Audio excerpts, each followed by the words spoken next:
Unified 911, anong matutulong namin sa'yo? Anya ti maitulong mi ken kahapon. Anong may tatabang ko sa Unsay imo? akong ikatabang nimo? Ngini makadabang na misal ka no. Sa anumang wika o dialekto, may tulong na darating sa iyo.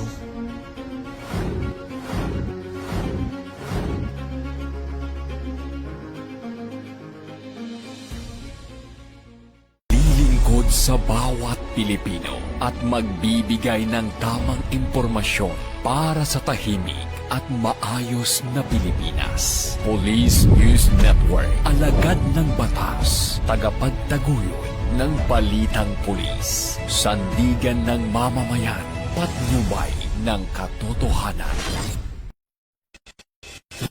Kampo Krame, maghahatid ng pinakahuling kaganapan at nagbabagang balita. Ito ang PNN Police News Network. At ngayon, ang inyong mga tagapagbalita. Magandang hapon, Bagong Pilipinas. Ako ang inyong alagad ng batas, tagataguyod ng Balitang Pulis. Patrolwoman Ronaldine Tanggiak mula sa Regional Mobile Force Battalion ng NCRPO. Maghatid sa inyo ng tamang balita, kwento ng pulis at serbisyo para sa mamamayan. At ito ang PNP News Online. Ang pangunahing balita ng Police News Network, alagad ng batas, tagataguyod ng Balitang Pulis.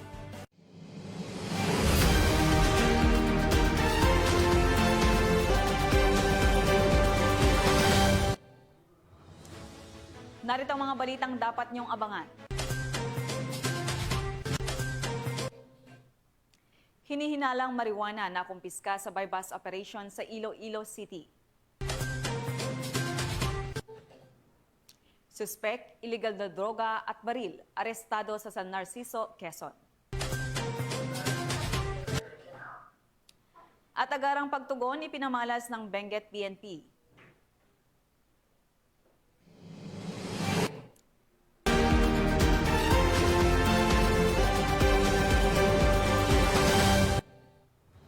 Narito ang mga balitang hatid ng ating PNN correspondents mula sa iba't ibang panig ng bansa.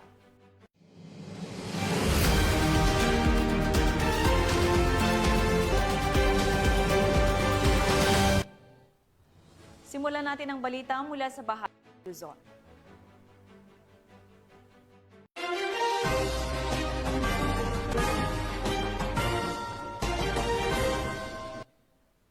Arestado ang isang individual matapos makumpiskahan ng iligal na droga at ipinagbabawal na baril sa isinagawang search warrant operation sa San Narciso, Quezon. Magbabalita dyan si Patrolwoman Jessie Chris Obero. Estado ng mga tauhan ng San Narciso Municipal Police Station ang isang 41 anyos na suspect sa isinagawang search warrant operation sa Barangay Ginhalinan, San Narciso, Quezon Province. Nasamsam sa operasyon ang 23 sachet ng hinihinalang shabu na may kabuuang halaga ng 99,960 pesos, 2 baril, mga bala at iba't ibang drug paraphernalia. Isinagawa ang operasyon sa bisa ng search warrant para sa paglabag sa Republic Act 9165 o ang Comprehensive Dangerous Drug Act of 2002 at Republic Act 10591 o Comprehensive Firearms and Ammunition Regulation Act. Samantala, pinuri ni Police Colonel Romulo A. Albesia, Provincial Director ng Quezon Police Provincial Office, ang mga operatiba sa matagumpay na operasyon. Ayon pa kay Police Colonel Albesia, makakaasa na papalawakin at paiigtingin ang kampanya laban sa lahat ng uri ng kriminalidad, partikular na sa iligal na droga at mga loose firearms. Dagdag pa ni Police Colonel Albesia, patuloy ang mahigpit na pagpapatupad ng batas ng Quezon PPO upang masiguro ang kaligtasan at katahimikan ng mamamayan sa buong lalawigan ng Quezon. Mula dito sa Calabarzon, ako ang inyong Police News Network correspondent, Patrolwoman Jevie Marie Famoso, alagad ng batas, tagataguyod ng Balitang Pulis. Maraming salamat, Patrolwoman Obrero. Mabilis na responde ang mga tauhan ng La Trinidad Municipal Police Station matapos makatanggap ng ulat hinggil sa isang ginang na nawalan ng malay sa naturang bayan. Ang magandang balitang ito ay hatid ni Patrolwoman Rafin Jude Suaya. Nagpamalas ng agarang pagtugon ng mga kapulisan ng La Trinidad Municipal Police Station matapos makatanggap ng report tungkol sa isang ginang na nawalan ng malay sa Middle Bayabas Pico, La Trinidad, Benguet nito lamang Oktubre 15 taong kasalukuyan. Rumisponde naman agad ang mga tauhan ng La Trinidad MPS matapos nilang matunton ang lokasyon nito at dito ay nakita nila ang babaeng nakahiga, kaya naman nang magkaroon ito ng malay ay maingat nila itong tinulungan at inalalayan, pinaupo, pinatayo at pinaglakad papunta sa mobile car at dinala sa Benguet General Hospital para sa agarang medikal na atensyon. Ito ay ilan lamang sa mga mabilis at maayos na pagtugon ng kapulisan ng Benguet na sumasalamin sa kanilang buong katapatan sa paglilingkod, hindi lamang sa pagpapanatili ng kapayapaan at kaayusan, kundi pati na rin sa pagliligtas ng mga buhay at pagtiyak ng kaligtasan ng publiko sa lahat ng oras. Mula dito sa Camp Dangwa, La Trinidad, Benguet, ako po ang inyong PNN correspondent Patrolman Rafin Judswaya, alagad ng batas, tagataguyod ng balitang pulis. Maraming salamat, Patrolman Suaya. 2 individual ang naaresto sa sinagawang bypass operation ng mga operatiba ng Zambales PNP kung saan nasamsam ang tinatayang 170,000 halaga ng hinihinalang shabu. Yan ang tinutukan ni Patrolwoman Janice Bulahaw. 2 individual ang naaresto sa ikinasang bypass operation ng mga tauhan ng Subic Municipal Police Station sa ilalim ng pamumuno ni Police Lieutenant Colonel Joey Luis I. Lo Jr., Chief of Police katuwang ang Zambales PIDEA at ang iba't ibang uri ng kapulisan ng Zambales sa Purok 6A, Barangay Calapakwan, Subic, Zambales. Kinilala ang mga suspect na sina alias Ganggang, 32 taong gulang high-value individual, residente ng Muslim Compound, Purok 6B, Barangay Calapakwan, Subic, Zambales. At si alias Boy, 44 taong gulang construction worker, residente ng Santa Monica Subdivision, Barangay Santo Tomas, Subic, Zambales. Ayon sa ulat, naganap ang transaksyon kung saan nakabili ang pusher buyer ng isang sachet ng hinihinalang shabu mula sa pangunahing suspect na si alias Ganggang. Kaagad silang inaresto ng mga operatiba matapos ang matagumpay na palitan ng mark money. Nasamsam sa operasyon ang tinatayang 170,000 pesos halaga ng hinihinalang shabu na may kabuuang timbang na humigit kumulang 24.5 gramo, kasama ang 500 peso mark money, ilang kagamitan sa drug paraphernalia at isang unit Yamaha Mio Soul I na kulay dark green at black. Ang mga suspect ay dinala sa Subic Municipal Police Station para sa wastong dokumentasyon at disposisyon. Inihahanda na rin ang kasong paglabag sa Sections 5 at 11, Article 2 ng Republic Act 9165 o Comprehensive Dangerous Drugs Act of 2002 laban sa kanila. Ang matagumpay na operasyon ay bahagi ng pinaigting na kampanya laban sa ilegal na droga alinsunod sa direktiba ni Police Brigadier General Ponce Rogelio I. Peñones Jr., Regional Director ng Police Regional Office 3 upang matiyak ang mas ligtas at mapayapang pamayanan sa gitnang Luzon. Mula dito sa Central Luzon, ako ang inyong PNN Correspondent, Patrolwoman Janice Bulahaw, alagad ng batas, tagataguyod ng balitang pulis. Maraming salamat, Patrolwoman Bulahaw. Matagumpay na sinagawa ng Regional Mobile Force Battalion 1 ang programang Pailaw ni Mamang Pulis at outreach activity sa Barangay Santa Rosario, Sigay, Ilocos Sur bilang bahagi ng kanilang advokasiyang magatid ng serbisyo at pag-asa sa mga liblib na komunidad. Yan ang balitang atid ni Police Corporal Rafi Veloria. Tagumpay na sinagawa ng 103rd Maneuver Company ng Regional Mobile Force Battalion 1 ang programang Pailaw ni Mamang Pulis na sinabayan ng isang outreach activity sa Barangay Santo Rosario, Sigay, Ilocos Sur. Pinangunahan ito ni Police Lieutenant Paquito C. Barrientos sa ilalim ng pamumuno ni Police Captain Johnny G. Fataek, Acting Company Commander ng 103rd Maneuver Company, katuwang ang RPSB team ng RMFB-1 at Sigay Municipal Police Station. Bilang bahagi ng patuloy na pagbibigay ng serbisyong mabilis, tapat at tunay na nararamdaman ng mga mamamayan, 2 solar lights ang naitayo sa mga madidilim na bahagi ng barangay. Layunin nito na mapalakas ang seguridad sa lugar at maiwasan ang mga hindi kanais-nais na insidente sa gabi. Kasabay ng proyektong Pailaw ay ang pamamahagi ng mga simpleng grocery pack para sa mga residente, libreng gupit at feeding activity para sa mga mag-aaral ng Namating Elementary School. Ang mga serbisyong ito ay bahagi ng adhikain ng kapulisan na mapalapit sa komunidad at maipadama ang tunay na malasakit sa mga mamamayan lalo na sa liblib na lugar. Lubos naman ang pasasalamat ng mga residente sa isinagawang aktibidad na itinuturing nilang isang malaking hakbang tungo sa isang mas maliwanag, ligtas at maasikasong pamayanan. Patunay ito na ang mga kapulisan ay hindi lamang tagapagpatupad ng batas, kundi katuwang rin sa pag-unlad ng komunidad. Mula dito sa Ilocos Region, ako ang inyong PNN correspondent, Police Corporal Rafi Viloria, alagad ng batas, tagataguyod ng Balitang Pulis. Maraming salamat, Police Corporal Veloria. Tunghayan naman natin ang mga balita mula sa bahagi ng Visayas.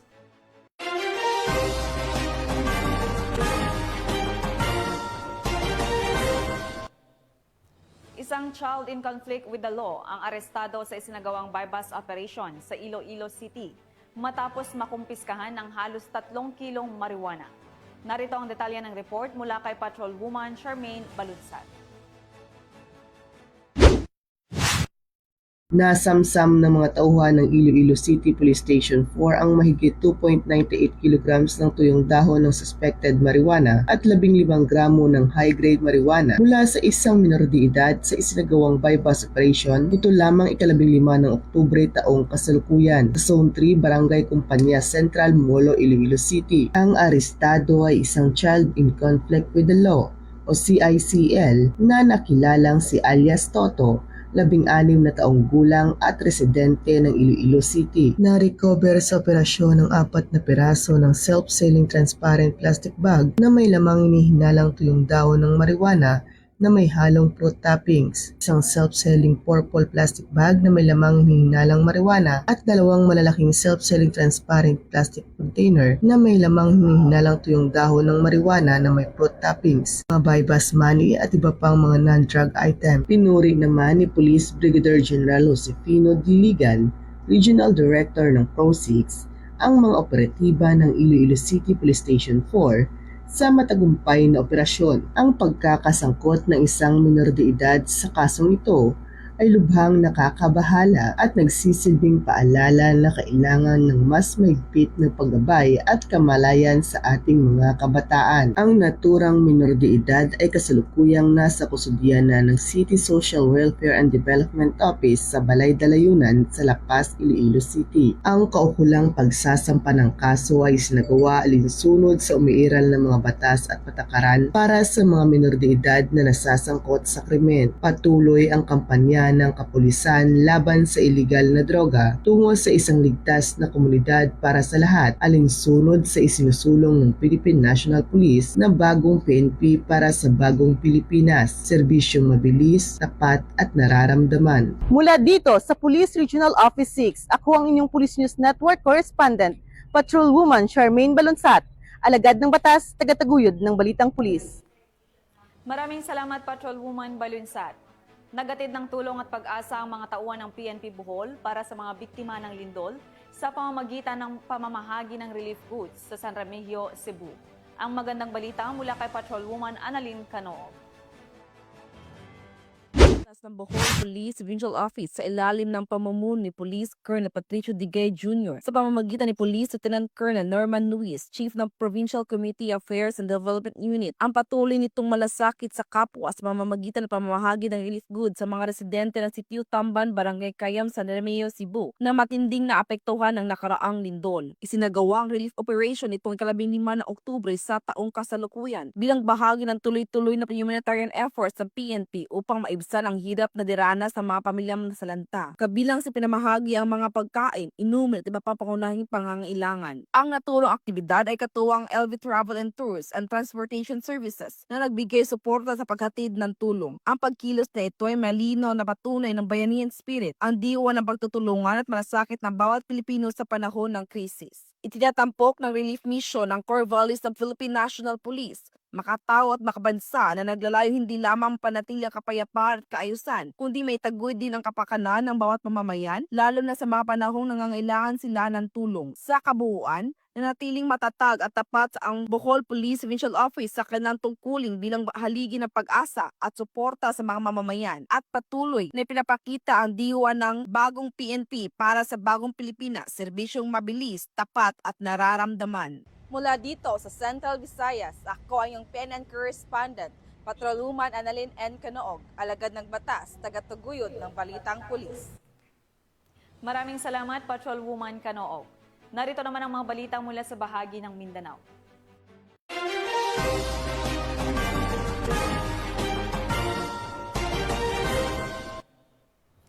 Hindi na nakaligtas sa kamay ng batas ang isang drug suspect matapos siyang maaresto sa ikinasamang bypass operation ng PNP sa Valencia City, Bukidnon. Nakatutok dyan si Patrolwoman Danessa Berdos.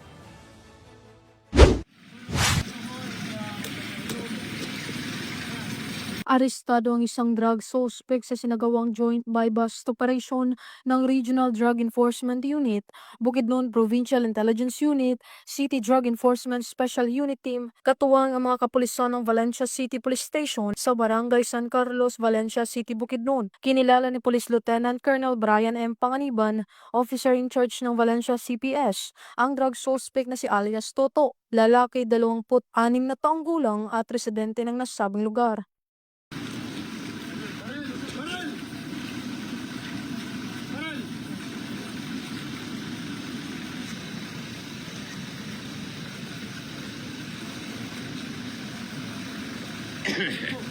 Sa ikinasang joint buy-bust operation ng mga operatiba ay nagresulta sa pagkakakumpiska ng 4 na pakete ng hinihinalang shabu, isang cellphone, isang 500 peso bill na ginamit bilang buy-bust money at isang .38 pistol na may 2 bala. Mahaharap ngayon ang suspect sa kasong paglabag sa RA 9165 o Comprehensive Dangerous Drugs Act of 2002 at RA 10591 o Comprehensive Firearms and Ammunition Act.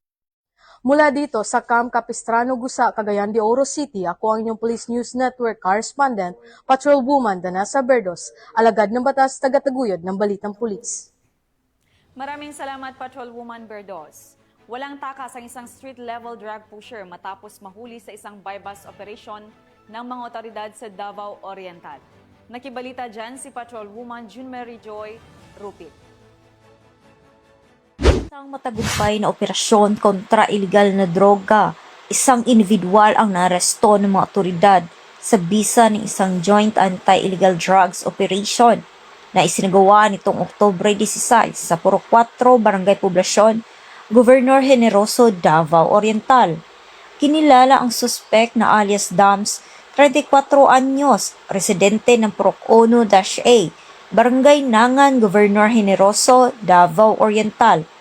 Ang operasyon ay pinangunahan ng Police Drug Enforcement Unit, Davao Oriental Police Provincial Office, katuwang ang mga tauhan mula sa Governor Generoso Municipal Police Station at Provincial Intelligence Unit. Sa nasabing operasyon, nakumpiska mula sa mga suspek ang tinatayang 8 gramo na hinihinalang shabu na may tinatayang standard value na 54,400 pesos. Ang suspek ay agad na dinala sa Governor Generoso Municipal Police Station para sa karampatang dokumentasyon at sa kasalukuyan ay naharap sa kasong paglabag sa Republic Act 9165 o Comprehensive Dangerous Drugs Act of 2002. Ang matagumpay na pagkakahuli sa suspek ay malinaw na nagpapakita ng dedikasyon ng kapulisan sa pagsugpo sa iligal na droga. Mula dito sa Police Regional Office 11, ako ang inyong PNN correspondent, Patrolwoman June Mary Joy Rupig, alagad ng batas, tagataguyod ng balitang pulis. Maraming salamat, Patrolwoman Rupin. Hindi na nakapalagpa ang isang lalaki matapos mahulihan ng baril at iligal na droga sa ikinasang search warrant operation ng Banga PNP sa South Cotabato. Tinutukan niya ni Patrolwoman Jovelyn Dodoso.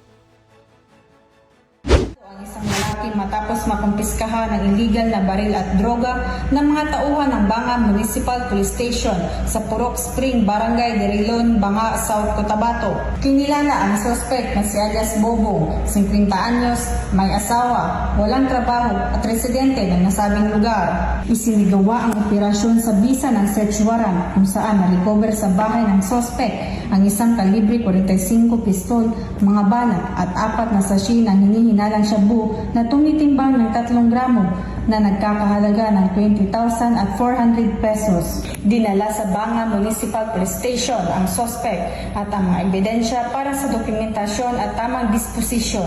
Inihahanda na ang kasong paglabag sa RA 10591 o Comprehensive Firearms and Ammunition Regulation Act at RA 9165 o Comprehensive Dangerous Drugs Act of 2002 laban sa kanya. Layunin ng PNP na mapanatili ang kapayapaan at kaayusan sa bansa sa pamamagitan ng epektibong pagpapatupad ng batas, paglaban sa kriminalidad at pagbibigay proteksyon sa mamamayan habang isinusulong ang tiwala at kooperasyon ng komunidad. Mula dito sa Police Regional Office 12, ako ang inyong Police News Network Correspondent, Patrolwoman Jovelyn Dodoso, alagad ng batas, tagataguyod ng Balitang Pulis. Maraming salamat, Patrolwoman Dodoso. Ipinamalas ng Agusan del Norte 1st Provincial Mobile Force Company ang tunay na diwa ng serbisyong tapat at makatao sa kanilang pakikisa sa Agus Serbisyo Caravan 2025 na ginanap sa Barangay Simbalan, Buenavista, Agusan del Norte.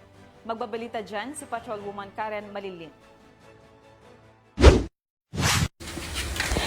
Nakiisa ang mga tauhan ng Agusan del Norte 1st Provincial Mobile Force Company sa isinagawang Agus Serbisyo Caravan Program na ginanap sa Barangay Simbalan, Buenavista nito lamang Oktubre 13, taong kasalukuyan. Pinangunahan ni Police Lieutenant Colonel Emerson L. Alipit, Force Commander ng Agusan del Norte 1st Provincial Mobile Force Company na dinaluhan din ni na Police Colonel April Mark C. Yang, Police Lieutenant Colonel Marisan L. Estrada at Police Major Carter M. Yampa bilang suporta sa programa ng pamahalaang panlalawigan. Naghandog ang mga kasapi ng libreng gupit, serenata ng Agusan del Norte PPO Band, performance ng PNP mascot at pamamahagi ng IEC materials ukol sa ICLIP, kahandaan sa lindol, kaligtasan sa sunog at anti-criminality campaign. Patuloy na ipinapakita ng Agusan del Norte 1st Provincial Mobile Force Company ang kanilang pakikipag-ugnayan sa komunidad at dedikasyon sa pagpapanatili ng ligtas at maayos na pamayanan alinsunod sa adkain ng bagong PNP para sa bagong Pilipinas, serbisyong tapat at nararamdaman.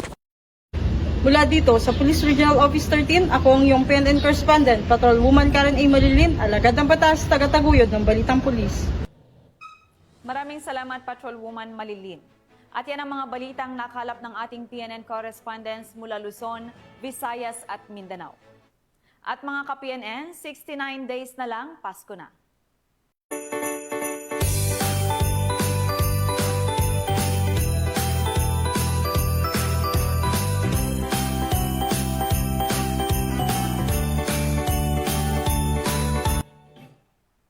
Sa ngalan ng pamunuan ng Philippine National Police, sa pangunguna ni Acting PNP Chief Police Lieutenant General Jose Melencio Sr. Tates Jr.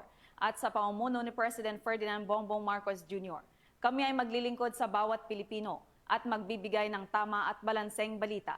Kami ang bagong PNP sa bagong Pilipinas. Serbisyong mabilis, tapat at nararamdaman. Mula rito sa tanggapan ng tagapag-ugnay ng Pambansang Pulisya, ako ang inyong alagad ng batas, tagataguyod ng Balitang Pulis, Patrolwoman Ronelyn Tangiak mula sa Regional Mobile Force Battalion ng NCRPO. Maghatid sa inyo ng tamang balita, kwento ng pulis at serbisyo para sa mamamayan. At ito ang PNP News Online, ang pangunahing balita ng Police News Network.